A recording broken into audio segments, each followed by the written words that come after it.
Tout commence avec cette story de Freddy Gladieux, où il y partage le fait que durant son show du Super Bowl, le rappeur Bad Bunny portait un gilet pare-balles. Il fait alors le lien avec l'assassinat de l'influenceur d'extrême droite Charlie Kirk, survenu quelques mois plus tôt, dénonçant une pratique qu'il juge anti-politique et pointant indirectement du doigt ceux qui avaient cautionné cet acte. À partir de là, les tweets répondant à Freddy Gladieux se sont multipliés, notamment un tweet très virulent qui a dépassé les 2 millions d'impressions. Le tweet critique Freddy qui aurait comparé Bunny à Kirk alors que pas du tout. Et il ne compare absolument pas les deux, mais il critique la situation et l'épée de Damoclès que portent les personnalités politisées aux États-Unis. Il se réfère à l'assassinat de Charlie Kirk comme symbole de l'ultraviolence américaine, mais ne dit à aucun moment qu'il est en accord avec les positions de Charlie Kirk, ni même qu'il le compare avec le rappeur. Et c'est en lisant toutes les réponses aux tweets que je me suis posé la question, peut-on se réjouir de la mort d'un opposant politique, ou peut-on légitimer une telle violence? On le sait tous, Charlie Kirk c'était une raclure d'extrême droite, comme il y en a de plus en plus. Il avait des discours haineux, ultra-conservateurs, pro-armes, enfin bref, tout ce qu'on déteste. Mais méritait-il vraiment de mourir? En tant que gauchiste, je vous dirais évidemment que non. D'abord parce qu'il avait des enfants, mais aussi parce que le meurtre, peu importe sur qui il tombe, reste une atteinte à la démocratie. Je sais que certains vont me dire, mais être raciste, fasciste, c'est pas une opinion politique, et ces propos n'ont pas leur place dans notre société. Et je suis 100% d'accord avec vous. Mais le problème, c'est qu'on est dans une période où le radicalisme grandit chaque jour un peu plus, et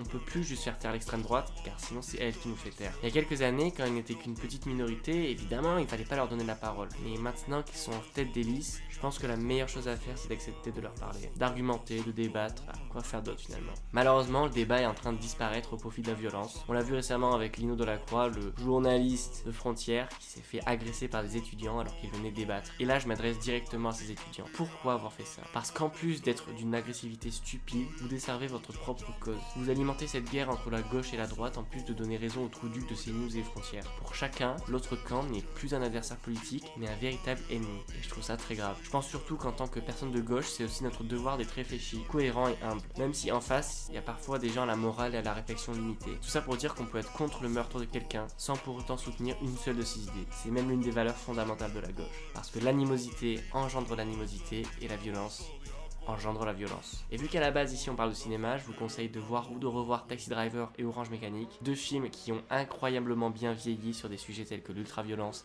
et la montée du fascisme. Bref, acceptez le débat, calmez vos cœurs même si les temps sont graves, et surtout réfléchissez avant de poster n'importe quoi sur internet. Et soutien à Freddy, avec qui je suis entièrement d'accord.